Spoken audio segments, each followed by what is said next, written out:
Olá, ouvintes! Bem-vindos ao Papo Aberto com Você, idealizado por Regina Papini Steiner, o podcast onde a conversa é sincera e cheia de insights.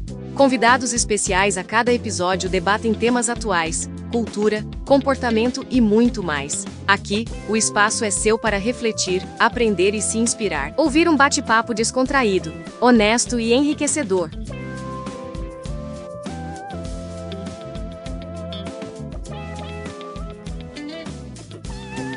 Papo Aberto com Você. Hoje a gente vai mergulhar numa figura que é quase um território em si mesma.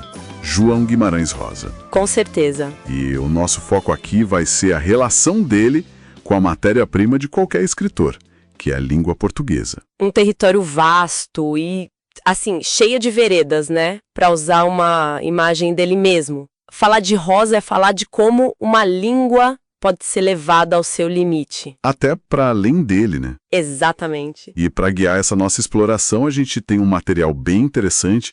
São trechos de 2 roteiros que são quase idênticos. E o estilo do material é muito direto, poético. É quase uma declaração de amor à obra dele. O que já dá o tom da nossa conversa, né? Não vai ser uma análise fria, acadêmica. É mais uma tentativa de capturar a essência do que faz a escrita dele ser tão transformadora. Pois é. Então a nossa missão aqui é tentar desvendar o que esses textos querem dizer quando eles falam que Rosa reinventou o português. Que é uma afirmação forte. Muito forte. Ou que ele fez da palavra o espelho da alma do Brasil. Porque vamos combinar, são afirmações grandiosas. Como é que um escritor, uma pessoa só, consegue fazer uma coisa dessas? Essa é a grande questão.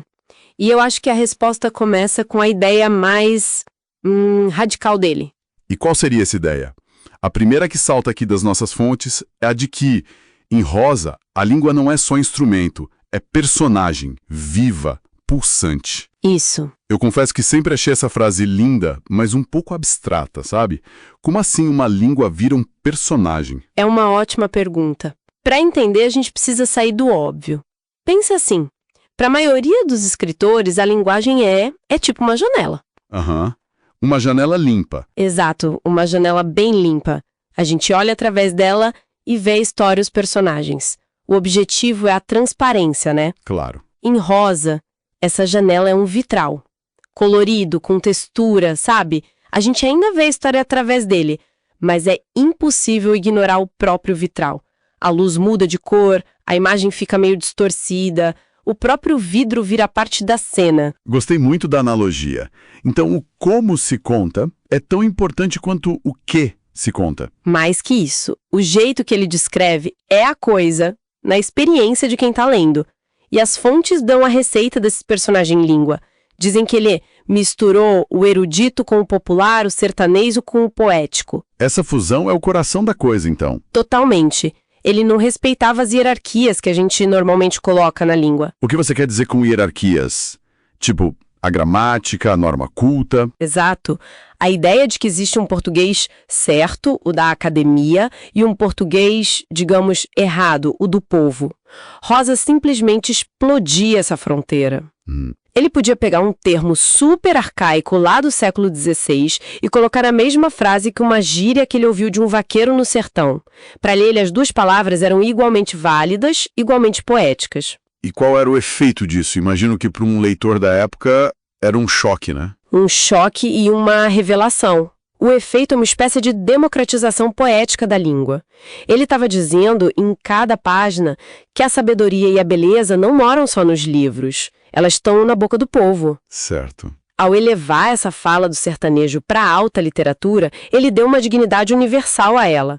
A personagem língua dele é radicalmente brasileira, porque é mestiça, contraditória, misturando tudo sem pedir licença. Essa ideia é fascinante. E me faz pensar em outra coisa que as fontes trazem. Uma citação do crítico Haroldo de Campos. Ele dizia que Rosa foi um alquimista da linguagem. Parece que as 2 ideias estão muito conectadas, né? A do personagem e a do alquimista. Totalmente. A alquimia é a arte da transmutação. O sonho era transformar chumbo em ouro. E o Haroldo de Campos usa essa metáfora de um jeito genial para descrever o processo do Rosa. Ok. Mas aqui eu queria aprofundar um pouco. A imagem do alquimista é poderosa, mas será que não é um pouco romântica demais? Porque, afinal, muitos escritores criam palavras. O que tornava o processo dele tão diferente para ser chamado de alquimia? A diferença está na matéria-prima e no processo. O chumbo de Guimarães Rosa eram as palavras do cotidiano do sertão. O material bruto. O jeito de montar uma frase era um material que a elite cultural da época via como sem valor literário. O processo alquímico dele era pegar esse material e, sem mudar a essência, revelar o ouro que já estava ali. Ah, então o ponto-chave não é a invenção, mas a revelação. Isso muda tudo.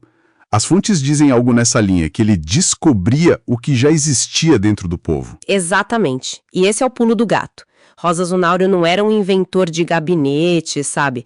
Criando palavras do nada. Ele era, antes de tudo, um ouvinte. Um ouvinte com uma sensibilidade absurda. Absurda. Ele viajou pelo sertão a cavalo por semanas, com um caderninho, anotando tudo. Ele tinha um ouvido absoluto para a criatividade anônima do povo brasileiro. Então ele era quase um antropólogo com alma de poeta. Perfeito. É isso. Ele percebeu que o sertanejo, para nomear sua realidade, para expressar suas dores, seus medos, ele já era um alquimista no dia a dia. Já criava verbos, já dava nomes poéticos para os lugares. E o que o Rosa fez foi dar uma forma literária para isso. Exato. Ele ouviu essa criatividade toda, entendeu a lógica interna dela e deu um acabamento, um status de arte. O ouro já estava lá, no garimpo do sertão. Ele foi o ourives que transformou em joia. Isso me leva a uma afirmação das fontes que para mim é a mais difícil de entender. A de que Rosa trocava a lógica pela emoção. Minha primeira reação é: como uma narrativa pode funcionar sem lógica? O leitor não se perde, parece um caminho para o caos. É uma preocupação legítima, mas a chave é entender que tipo de lógica ele estava trocando. Não se trata de abandonar a lógica da história. Certo, as histórias têm começo, meio e fim. Isso, mesmo que não seja linear. A troca acontece no nível da frase, da sintaxe. Ele subverte a lógica gramatical tradicional em favor do que a gente podia chamar de lógica da sensibilidade. Lógica da sensibilidade. Explica melhor o que seria isso. A gramática normativa ensina uma ordem, né? Sujeito, verbo, objeto. O menino chutou a bola. É uma lógica clara, racional. A lógica da sensibilidade de Rosa se pergunta: o que é mais importante nessa cena para quem está vivendo ou lembrando? Talvez seja a bola.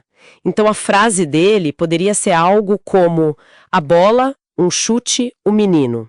A ordem das palavras não segue a regra, segue o fluxo da percepção, da emoção. Entendi. A lógica que rege a frase é a do mundo interior do personagem, não a do manual de gramática. Exatamente. E as fontes dão um exemplo maravilhoso disso. Transformava o sertão em verbo, e o verbo em travessia.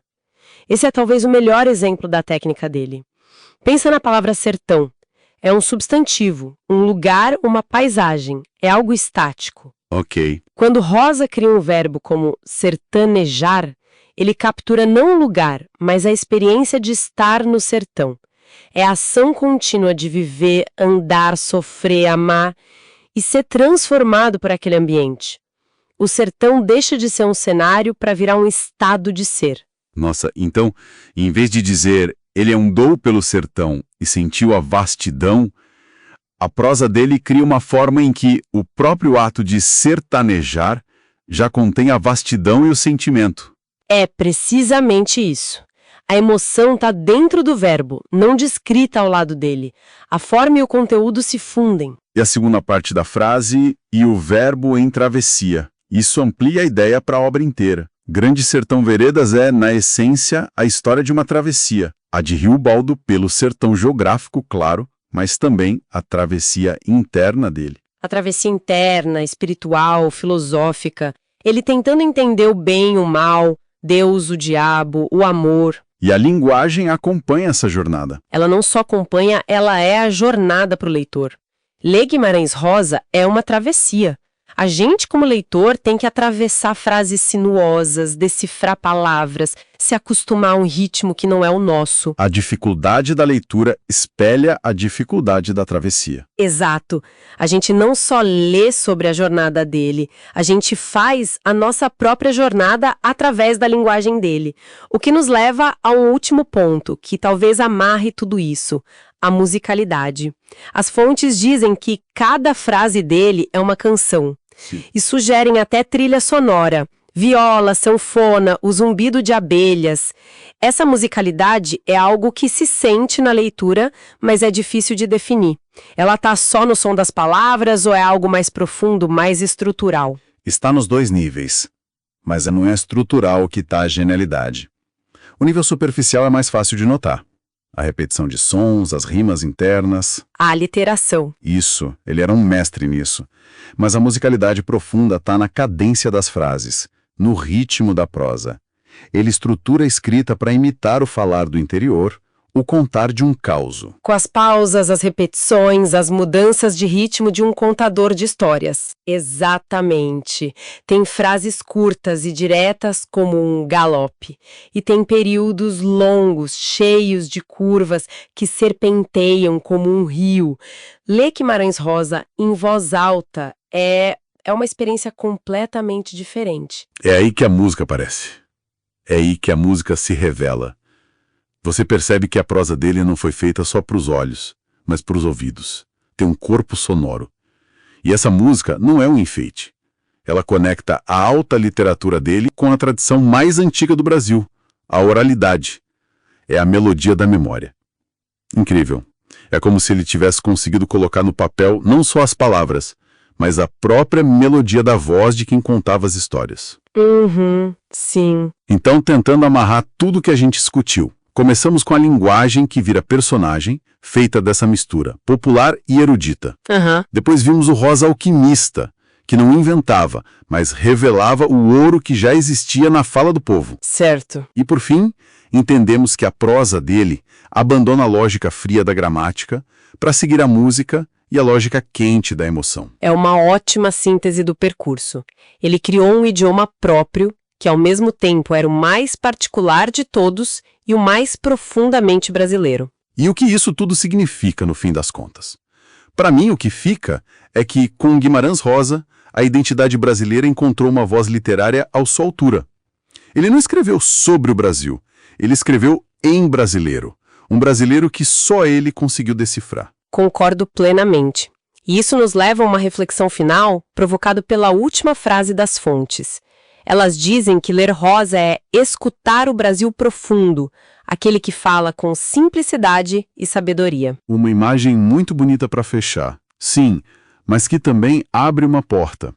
E a provocação que fica para quem nos ouve é a seguinte: se a linguagem de um escritor pode de fato ser o espelho da alma de um povo, como foi a de Rosa para aquele Brasil, que aspectos da alma brasileira de hoje, com suas redes sociais, suas novas gírias, suas realidades digitais, talvez ainda estejam esperando por um novo alquimista para serem traduzidos em palavras?